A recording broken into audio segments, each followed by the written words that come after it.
फक्त एकच गोष्ट वापरून आपण राईस हा छान असं टेस्टी आणि झटपट 15 मिनटातच बनवू शकतो। आता मार्केटमध्ये हिवाळ्याचे दिवस असल्यामुळे गाजर मोठ्या प्रमाणात आहेत, हलव्याचे गाजर आहेत, छान लाल असे आलेले आहेत आणि गाजर राईस हा आज मी बनवणार आहे। आपल्या इकडे मिळणारे हे ऑरेंज कलरचे असे गाजर आहेत हलव्याचे आणि ते थोडेसे स्वीट असतात, गोड असतात आणि त्याचा स्वीटनेस जो आहे तो राईसमध्ये उतरतो आणि त्याच्यामुळे छान असा गोड अशी टेस्ट येते भाताला। दुसऱ्या कोणत्याही भाज्या ॲड न करता एकदम छान असा टेस्टी आणि मस्त सगळ्यांना आवडणारा हा राईस बनतो। नमस्कार सर्वांना, मी आहे अर्पिता आणि माझ्या कुकिंग ब्लॉगमध्ये तुम्हा सर्वांचं स्वागत आहे। माझ्या चॅनलला सबस्क्राईब करा, सबस्क्राईब करून बेल आयकॉन ऑन करा जेणेकरून नवीन नवीन व्हिडिओ येणार असणारे त्याची लिंक तुम्हाला नोटिफिकेशन वेळोवेळी येत राहील। आणि ते मी गाजर घेतलेले आहेत 1 पावशर आणि ते चांगले असे साईडहून कट करून घ्यायचे आणि त्यानंतर त्याचे साल आहेत ते मी काढून घेणार आहे प्लकरनी।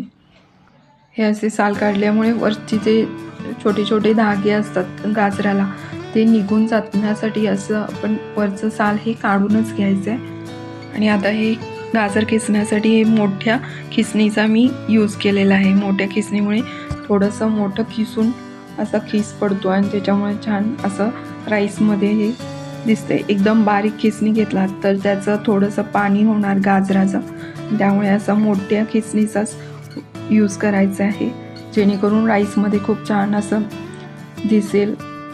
सर्व गाजर मी अशाच प्रकारे खिसून घेणार आहे। पाहू शकता हे गाजर अशा प्रकारे खिसणीने मोठे पडलेले आहेत, थोडे मीडियम साईजचेच आपल्याला हे असे गाजर घ्यायचे आहेत जेणेकरून आपल्याला व्यवस्थित खिसता यावेत। आणि मोठे गाजर कधी घेऊ नयेत कारण त्याच्यामध्ये ते व्हाईट असते मध्ये, ते जास्त प्रमाणात असतं, त्यामुळे मीडियम साईजचे घ्या। एकदम पातळ पण नको आणि मोठे पण नको, अशी मीडियम साईजचे गाजर आपल्याला घ्यायचे आहेत आणि चांगले असे खिसून घेतलेले आहेत सर्व गाजर। त्यानंतर मी एक फोडणीसाठी 1 कांदा असा चिरलेला आहे आणि पॅनमध्ये 2 चमचे तेल घातलेलं आहे, 2 पळी। कमी तेलामध्येच हा राईस होतो। इथे लवंग मिरी 4 घातलेले आहे, 1 बदाम फूल आणि 2 तेजपत्ता। खूपच सिंपल स्टाईलने आपण खूप छान असा टेस्टी राईस बनवू शकतो। याच्यामध्ये एक बारीक चॉप केलेला कांदा फ्राय करून घेणार आहे, 2 हिरव्या मिरच्या पण ॲड केलेल्या आहेत थोडासा तिखटपणा येण्यासाठी। आणि हे गाजर ह्याच्यामध्ये थोडेसे 2 मिनटं परतून घ्यायचे आहेत, थोडेसे फ्राय करून घ्यायचे आहेत। 2 मिनटं वाफवल्यामुळे थोडेसे सॉफ्ट होतात हे गाजर, त्याच्यासाठी मी चांगले वाफवून घेणार आहे 1-2 मिनटापर्यंत। याला झाकून ठेवायचं आहे। गाजर भातसाठी हे गाजर असे भरपूर प्रमाणात गाजर किसून घ्यावा लागतो ज्याच्यामुळे छान असं टेस्टी भात होतो, चांगला भात होतो। त्यामुळे गाजर ही जास्त प्रमाणात घ्या आणि त्याच प्रमाणात हे तांदूळ आहेत, 1-1.5 वाटी मी घेतलेले आहेत तांदूळ।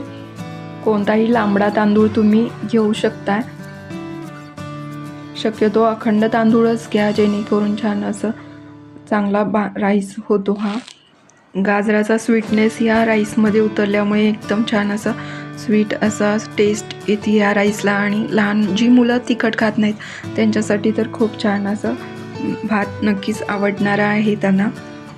2 ते 2.5 वाटी होईल एवढं पाणी ॲड केलेलं आहे आणि चवीनुसार ह्याच्यामध्ये मीठ घातलं आहे आणि 15 मिनटातच लो फ्लेमवरती आता हा मी गाजर भात चांगला शिजवून घेणार आहे आणि 15 मिनटातच आपला हा राईस एकदम टेस्टी एकदम छान असा तयार आहे।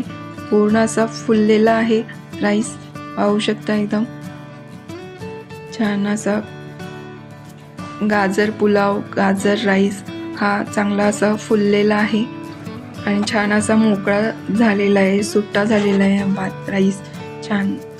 कोणताही मार्केट मसाला मी यूज केलेलाच नाही आहे आणि फक्त गाजर घालूनच झटपट हा इतर कोणत्याही भाज्या कट करण्याचा झंझट नाही आणि एकदम छान असा टेस्टी राईस बनतो गाजर घालूनच। आणि वरतून आपण फक्त कोथिंबीर गार्निश करायचे। हा ब्लॉग माझा तुम्हाला कसा वाटला हे नक्की कमेंट करून सांगा आणि माझे व्हिडिओ शेअर करत नसाल तर नक्की शेअर करा आणि माझ्या व्हिडिओला लाईक, शेअर आणि सबस्क्राईब करायला विसरू नका। तोपर्यंत सर्वांना धन्यवाद।